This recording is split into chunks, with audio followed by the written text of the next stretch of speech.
Welcome to this episode of Learning Mental Health. It's a virgin land that I really feel good to have explored it. My name is Sinoya, and let's get it going.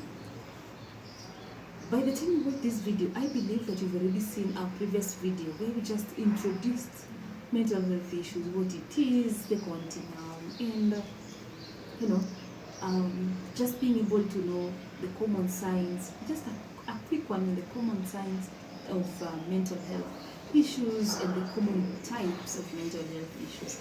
Then we introduced a very interesting way of addressing mental health issues, which we refer to as psychosocial interventions.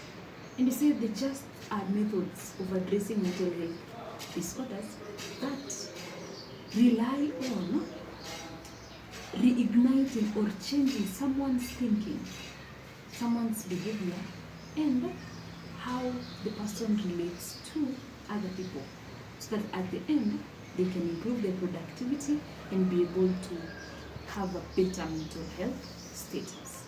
We said we don't use drugs here. We mentioned in our previous video that there are several people who can offer psychosocial interventions and mental health issues right from the community all the way to the national teaching and referral hospitals.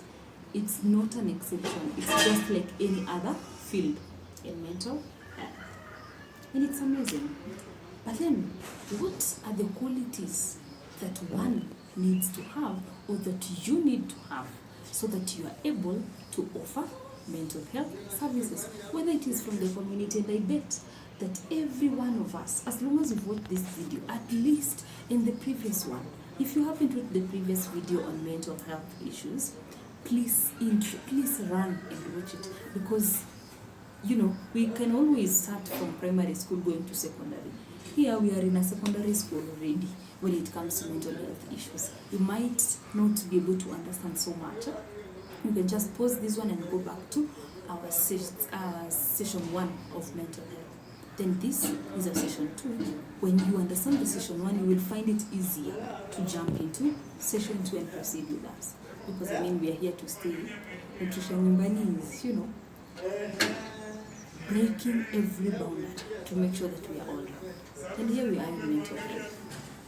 Now, what do you need to possess as a mental health service provider, whether at community level? And I bet if we are able to possess this, then we should be able to do even better, even right from our families. Because when the family is okay, the community will be okay.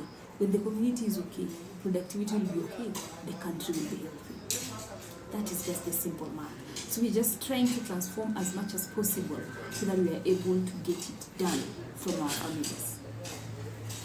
Number 1, as a key requirement, is you must be very knowledgeable on mental health. Before I have a basic training or my core training at an undergraduate level, and I even furthered it at postgraduate, is nutrition and dietetics, and with a major in the whole issues of research and epidemiology and disease surveillance. But for me to be able to develop that passion with mental health, I needed to go for training. And thank God for institutions like MTC, they actually do sponsor such. And I was able to benefit and learn. And now I can comfortably empower those of us out here that yes, we can do something on mental health. We don't need to, run away from people. We don't need to stigmatize people such that when they are experiencing something mentally, they feel like it's a burden. No.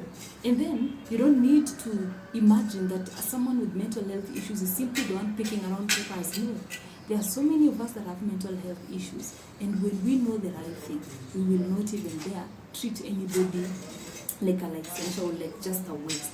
So the first thing that we do, if you want to be a person who can do psychosocial interventions in mental health, good knowledge in mental health, good basic knowledge at least, is a good place to start from. And the moment you have the knowledge, at least you will know the do's and the don'ts.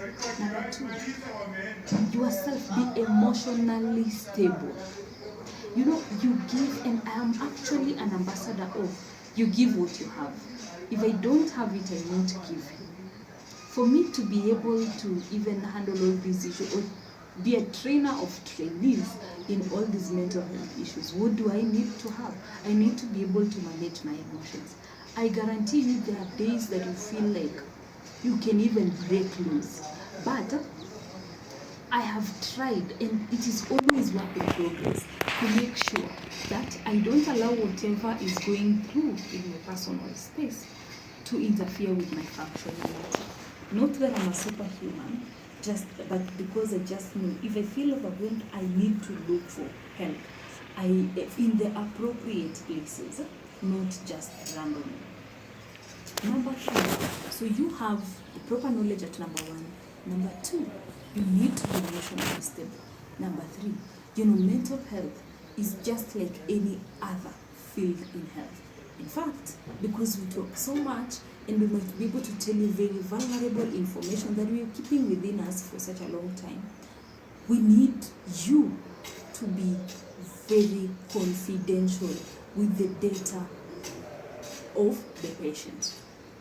You don't assess a patient, or you don't help someone and say, hey, let me tell you, so came, I didn't even believe he's going through such issues. No, it is unnecessary. That is not ethical in the broad medical world, and therefore, if it is not ethical in the entire field of medicine, it is not ethical in mental health either, because mental health is also part of medicine.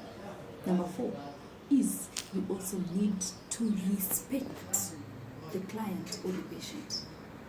Respect the client or the patient. You treat this patient as a person and respect him or her the way he is. Don't wait for him or her to be better for you to respect him, because all these mental health issues, they happen to anybody at any time. We go through stresses of life, different from them, and it is just courtesy that we respect someone the way he is, not being able to just throw them off the bar, telling them how much of losers they are because they cannot manage a job loss or maybe a business loss or so. No, respect them, because we have different mechanisms of coping, and you can just help them identify what is more healthy. Number 5, as the requirements that you need to have for you to be a key service provider in psychosocial interventions when addressing mental health issues, is that you need to be a person who is, very cautious of self-care. Because if you're not cautious of self-care, self-care is a very important aspect of mental health. How do you look? Do you take time to just be able to, relax, ease out all this pressure? I know that we barely have time, but amidst your busy schedule, amidst all the efforts you put in to look for money to satisfy every call that you need to do, please make sure that you have time for you have what we call the me time. Look good. You owe it to yourself. You need to work out. Please go work out. It is not just for you to have the muscles. It's also for you to ease your mind. You need to eat right, because there are foods that when you eat them, it's like your emotions have a roller coaster of things. When you do that, when you don't take care of yourself, you will not be able to even take care of another person. Self-care is a very important aspect when it comes to mental health. So you also need to be culturally sensitive, because what is an issue to you might not be a big issue to another person. So as you open yourself to be able to listen, and even just having that listening ear, and perhaps it doesn't really stop there, because the whole issue of psychosocial interventions is there is an authority over you. So another requirement will be you must be under supervision. But now you are, culturally sensitive, because you don't need to, use some cases as being very heavy. They are the only ones you can refer. No, there are things that might not be heavy to you, but they're heavy to the patient. So treat these people and be as culturally sensible as possible. And like I already mentioned, at number 7 or rather 8, make sure that you are under supervision. Mental health is not a point that we joke about. No. At the very top, there are psychologists and there are psychiatrists. All of us at least try to know one or more psychologists or psychiatrists, that when things are just very heavy, you cannot just talk to this person and perhaps get a way out. You are also able to be able at least to just refer them. That will be a very good point to start. Those are the key requirements. Not so many and they're not even so complicated. Do you respect your patient? Respect your patients. Are you emotionally sensible?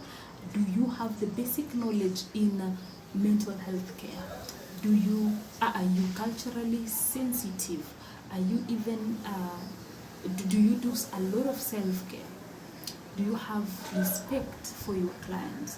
Do you at any point, now are you that kind of person who usually asks for consent whenever you want to meddle into other people's affairs, including giving them health advice? You should be able to do that. When you are doing all this, then we can say, and you crown it all with being under supervision, then we can say that for sure, XYZ, you can be a very good mental health service provider who can help in psychosocial interventions at the community level or at whichever level that you are serving. Because remember, a community is not just where you come from, a community is also your workplace, a community is also your chama and all those places. What then are the various types of psychosocial interventions? Now, psychosocial interventions is not just a word, or is not just one. The fact that we say these are methods, I believe that I said methods, not a method.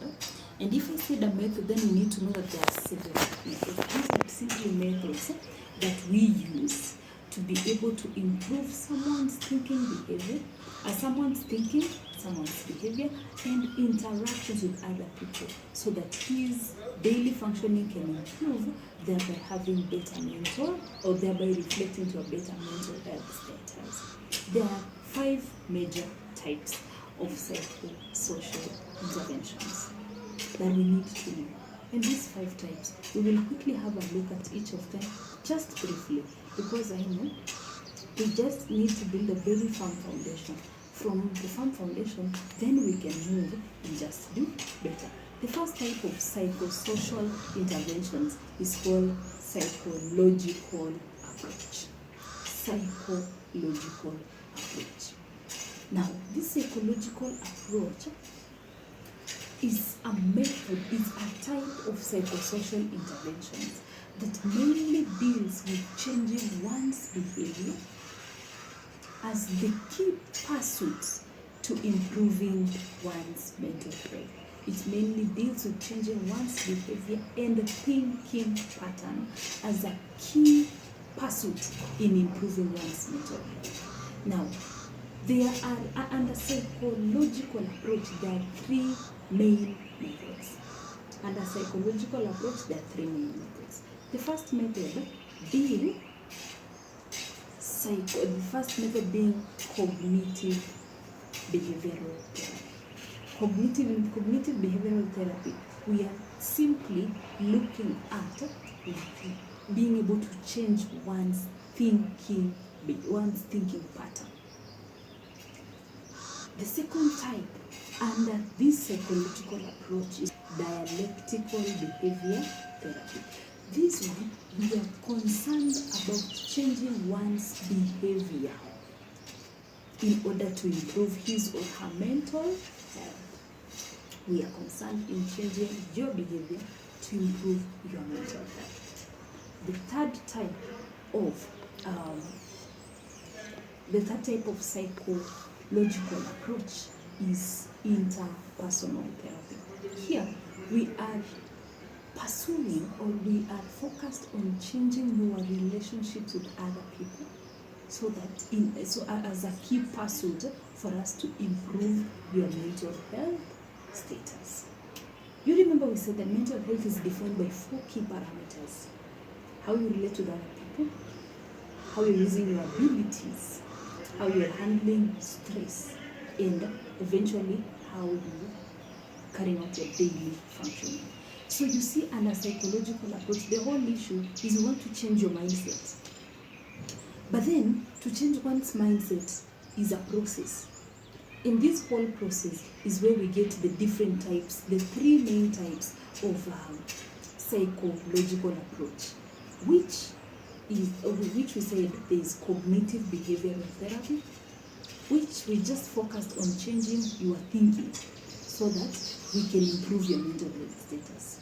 And then dialectical approach, which we are focused on changing your behavior so that we can improve your mental health. The third one is interpersonal therapy, where we are focused on changing your personality, how you are relating with other people so that we can improve your mental health. Simple as that. You note a key point to note is that these three methods most of the time usually do not work in isolation. They work together. We can start with the cognitive behavioral therapy where we just change your thinking. But we expect that it will not stop there. When your thinking has changed, we expect that it will affect your behavior. So we proceed to dialectical behavioral therapy. So that at the end of it all, we are also not only changing your thinking, but the change in thinking should also reflect in the changed behavior. Then we don't stop there. We don't live in a world of isolation. We live in a world where there are people and we need each other. So eventually we now move from just you as a person. After changing your thinking and then changing your behavior, we now move to change how you relate with other people. We change it to the better, because a change can be positive or negative. We focus on changing it to the better. When we are able to do it, then overall the result will be an improved mental health status for you. That is the first type of psychosocial interventions. It was psychological approach. Under it, there were three types. Now, the second type of psychosocial interventions, just after psychological approach, is social approach. Now, social approach simply acknowledges or is built on the whole ideology that for us to be able to build somebody's mental health capacity, we need to improve his or her environment. Because in this approach, we acknowledge that you don't live alone. You don't exist in a world where you control everything, you're just alone. So we try as much as possible to work to be able to improve your environment. And it also takes various forms. Just like cognitive approach took the three forms, or the three types. Where we looked at cognitive behavioral therapy, dialectical behavioral therapy, and interpersonal therapy. Here in social approach, we are looking at also three major types, but the first one being skills training. Skills training is we are still just teaching you how to be able either to relate or to deal with some various things in your environment. Maybe someone is doing something that doesn't please you at all, that is making you to be constantly mad. And that person, it could even be a scenario where it's a person you just brought within your space. And that person is doing things that are making you constantly sad for a very long time, to an extent that you arrive at work or at school and you're like, we teach you how to do all that skills retraining. In that, we're just like talking to you and we're like, you don't need to take everything seriously.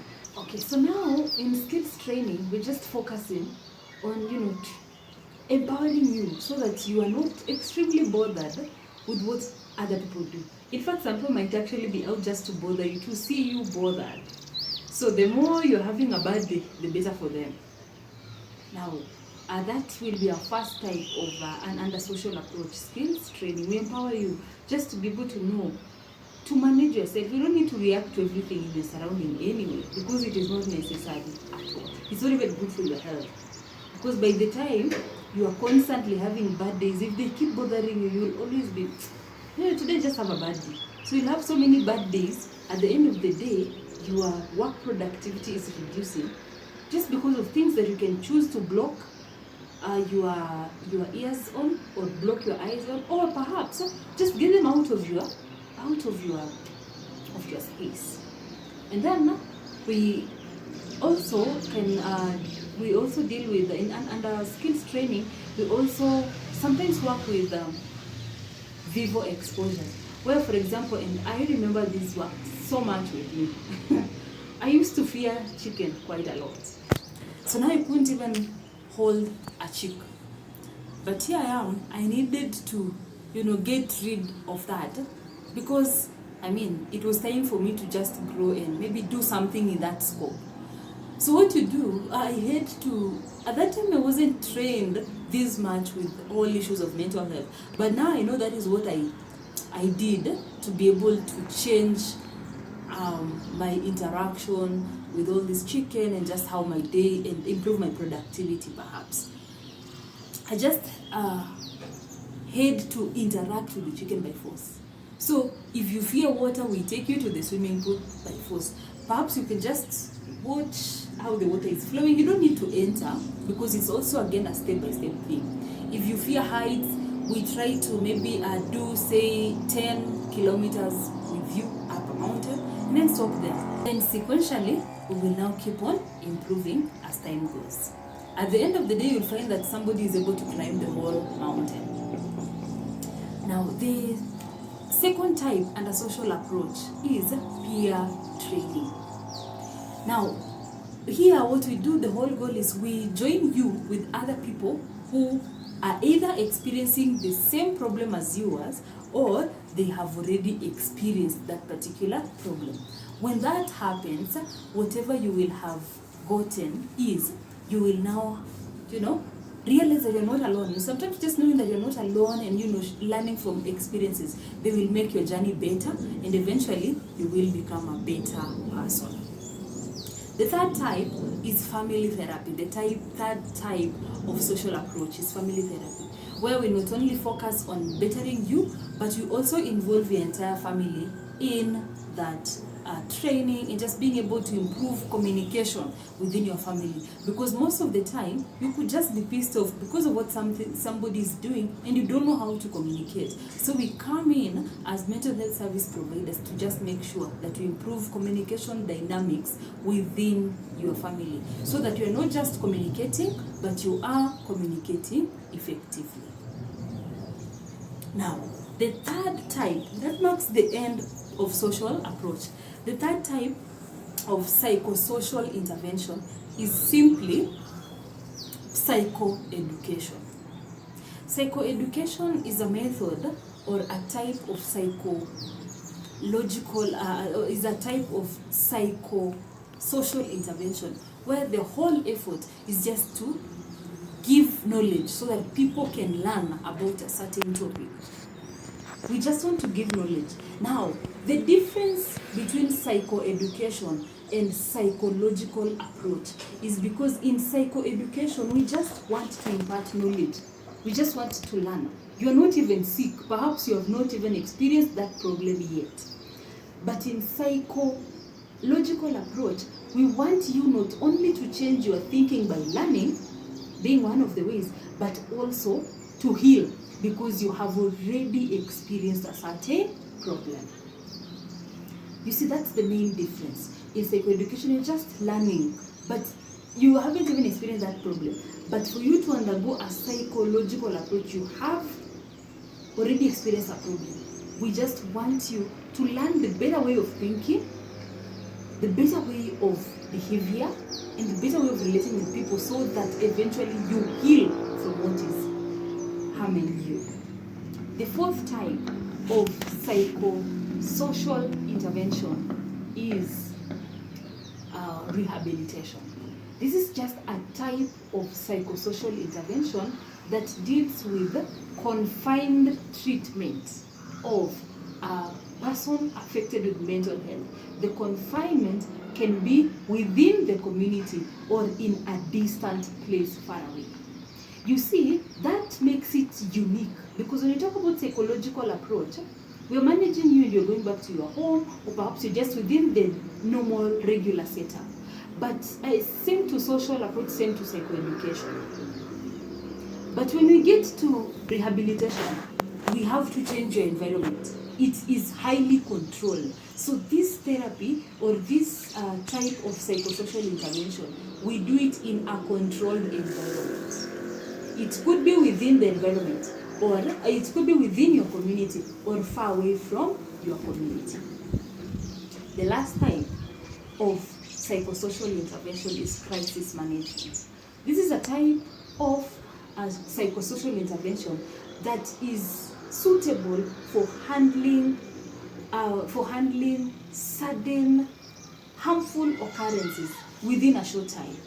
For example, somebody who's trying to commit suicide, when you handle it, when you give short-term measures, that one we call it a crisis intervention.